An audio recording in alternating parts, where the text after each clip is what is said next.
The Sports Source is brought to you by Fast Frame, with exciting Vol sports prints now available.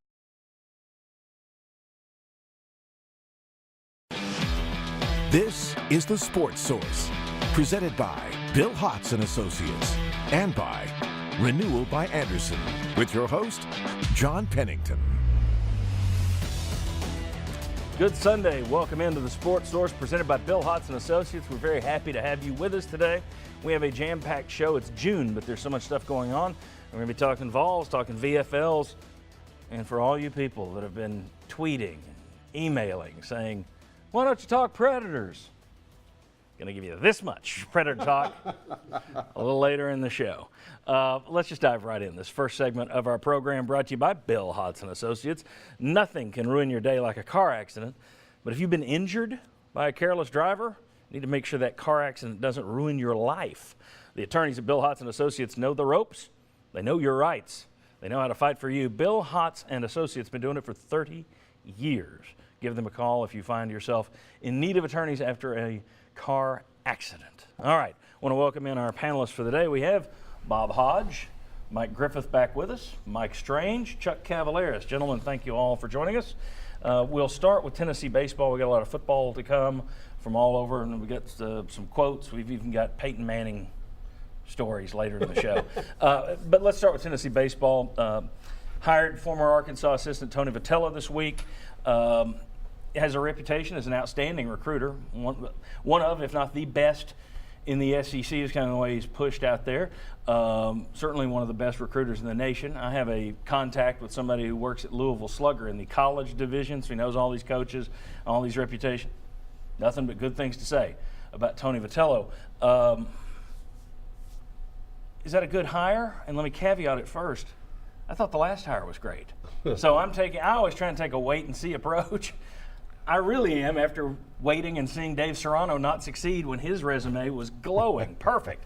So, looks like a good hire on paper, but I'm not all in simply because I don't know that anybody can win at Tennessee in baseball. Yeah, coming from the man who said he thought Derek Dooley might work out pretty good too. Yeah, I think. Meaning you, not me. Me, no. I don't think anybody else here. Did anybody else like Dooley when they hired him? Yeah. Chuck and I, we did the story, and Chuck and I were the two that said he's a bridge hire, not a destination hire. But and anyway. It turned out a burning bridge. But anyway, I don't think you can tell right now. I mean, I just don't think there's any way of knowing. And I don't even know if hardcore Tennessee baseball fans who would really dig down into this could figure it out because of what we just saw with Dave Serrano. Well, you look at his resume, and Tony was a pitching coach at Missouri. He's been a hitting coach at Arkansas. But I think the key component here is you're committed to the coach, and that's about $500,000 a year. The question to me is Tennessee going to commit to the facility? If you look at the facility that he's recruiting to at Arkansas Baum Stadium, holds about 10,000. Right. One of the better college stadiums. Does Tennessee really want a great college baseball program? They've invested enough into a coach to make me think they did, John. Will they put the money in facilities now? And it's hard to say, let's go out and build a 10,000-seat facility when you're getting 1,500 people over there. So, but you're correct. It's been 25 years since Lindsey Nelson opened, maybe longer than that, actually, maybe more like 30 years. But it is an older facility, and they've got to improve that if they're going to help on the recruiting front.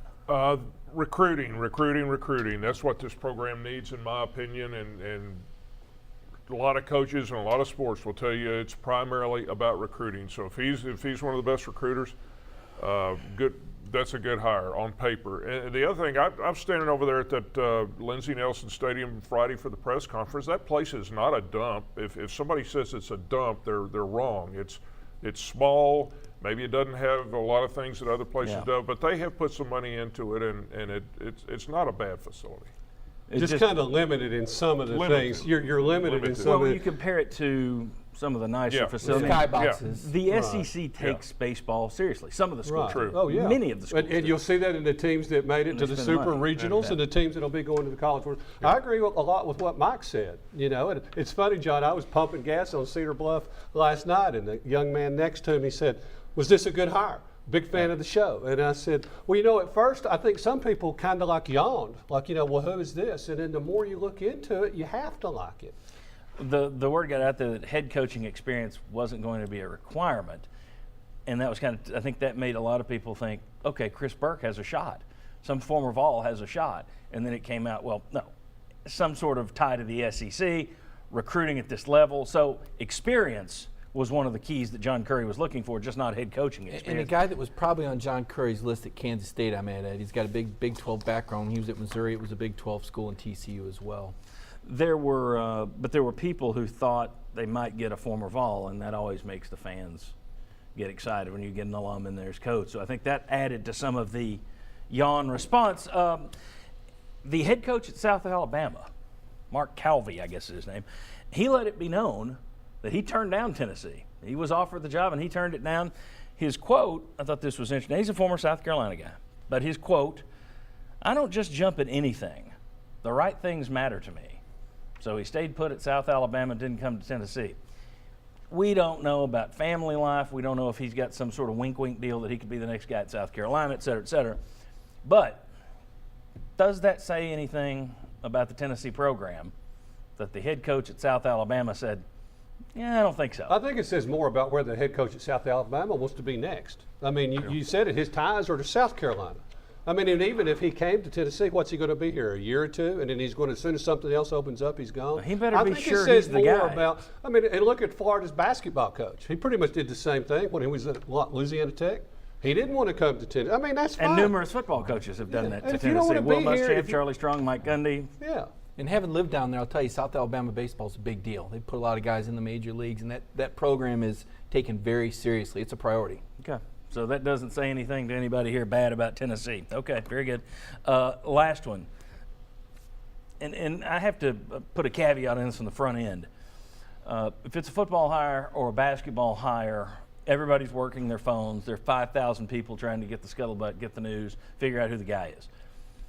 That didn't happen with baseball, okay? The names didn't get out there. I think Vince Ferrara was the only guy where I saw Tony Vitello's name, and he was just listing guys that could wind up on the, but because Vince is the most researched man in town, he is, I think he's just got a laboratory.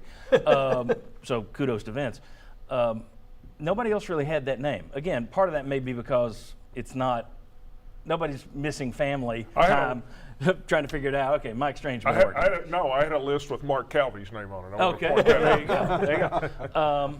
But when you look at this, the fact that it was quiet, run silent, run deep, does that say anything that we can learn? Is there something there we can learn about John Currie and the way he runs the search? Or, nah, it's baseball that doesn't really compare to how he'll run football and basketball? I'm going to go with baseball. It doesn't compare. And especially after, you know, Chuck said that, and you reiterated it about this hire was sort of a yawn. That I think for some people it was. I think the looks reason good on was paper. everybody got so excited about Dave Serrano that I think it's like, okay, if he's not going to work, and you maybe lose a lot of interest, people would be out there. But I think it says more about baseball than Currie. Okay. Anything, guys?